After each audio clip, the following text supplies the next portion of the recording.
The untouchable True School Sports Empire proudly presents something the boxing game's been missing. Hey, what's going on? It's your boy BT, and I came here to talk some boxing with the thousands of True School Sports subscribers. Now, let's talk about him. The most ducked and avoided heavyweight on planet Earth. Nobody wants to fight him. They don't want no smoke. Filip Hrgovic Eliminator. He's coming fresh off his win against, the very overmatched Marco Radinic. It wasn't a fight that anybody clamored for, but it was a fight that had to happen only because these guys don't want to fight him right now, and he hadn't been in the ring for about a year. So, he had to get some rounds in, and that's what he got. Respect to Marco Radinic for stepping up. But listen, we're looking forward to bigger and better things from El Animal in 2022.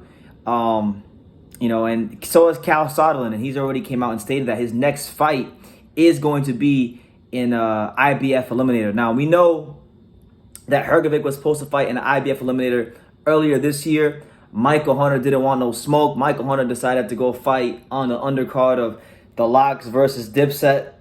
So, hey, it's his prerogative, it's his career, but he didn't want no smoke for whatever the case may be. But he got removed from the IBF rankings. Hrgovic is still in line to fight in the Eliminator, and that's what Cal Soderlund said is next. So, granted that he fights in that Eliminator, and that's a huge if, because, like I said, these guys aren't necessarily jumping up in the ring to fight Hrgovic. But if it does happen, and let's just say he wins, then that would put him in line for a title shot with Anthony Joshua. Now, we know when it comes to the IBF, when it comes to them IBF mandatories, the IBF doesn't play when it comes to those mandatories. They're strict about those mandatories. They will enforce those mandatories, and whether you like it for good, bad, or indifferent, you have to fight your IBF mandatory. So then the question then becomes, will Anthony Joshua fight Hrgovic if it does happen? Because all respect to Joshua. Joshua, at the time he's shooting this video, he might not even have the belt a week from now for me shooting this video, because he's got to beat Usyk, and that's not even a gimme. But granted that he does what people expect him to do and beat Usyk, will he fight Hrgovic? He's fought a lot of guys. He fought, your Dillian Whites and Klitschko's and Joseph Parker's and Povetkin's and Andy Ruiz and guys like that. Now he's fighting Usyk. He's got a very, very deep resume. And he's been, listen, all credit to Anthony Joshua. He has been heavyweight boxing's most consistent performer over the last 5 or 6 years at the top level. So we give him that much credit here on True School Sports. But when we talk about fighting a guy like Filip Hrgovic, does Anthony Joshua see the reward in fighting a guy like that? I don't know. So we'll see what happens, and we know that he's trying to secure the fights with Tyson Fury. As far as Hrgovic,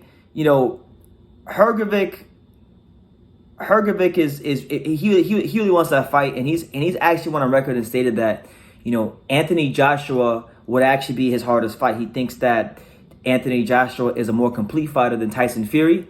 So because Anthony Joshua is a more complete fighter than Tyson Fury, he thinks that'd be a harder fight. He even went on. He even said, here, I got the quote right here. He said the following. He said, I quote, "Joshua is the bigger puncher than Fury. He throws more combinations. He is good with the jab and fast with his feet. He is better at inside fighting. But Fury, all he has is the awkward style. That's really it. Joshua is a more complete fighter." So that's his perspective. That's his opinion.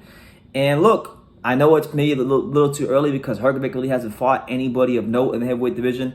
I know it's not even it's not going to happen anytime soon, because Hrgovic hasn't even fought or won his Eliminator. But let's just say that IBF Eliminator does happen next. Let's just assume that before June of next year, that Eliminator has happened. Hrgovic has defeated who he had to defeat, and he's now the IBF mandatory.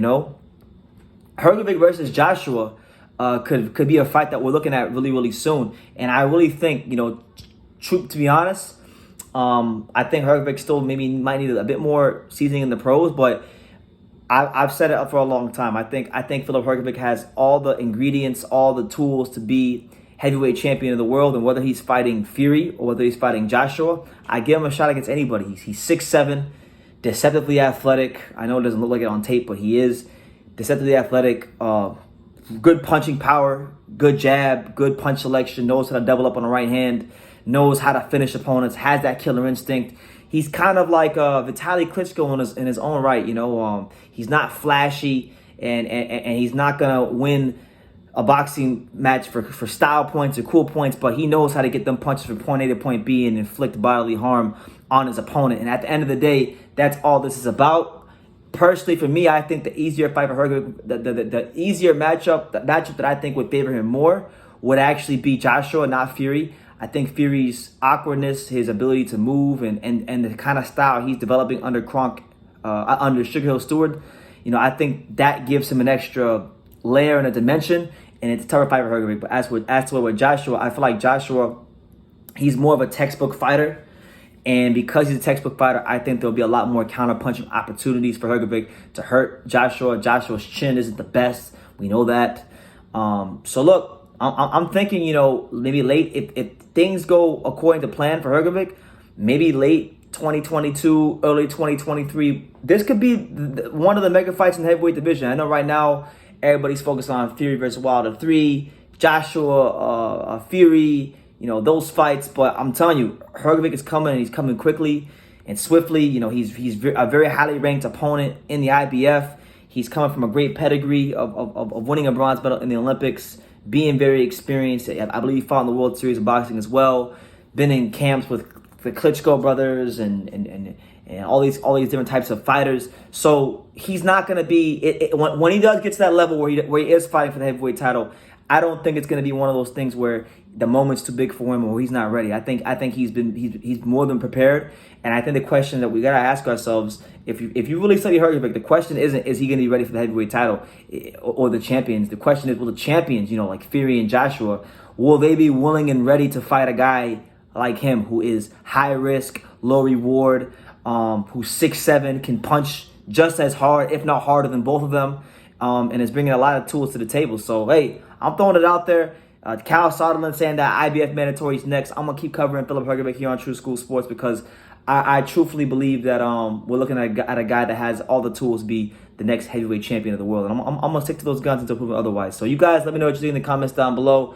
Make sure you take the time to subscribe. And like I say in every single one of these videos, you can love me or you can hate me. But I'm just kidding, Daniel. So until next time, take care, guys.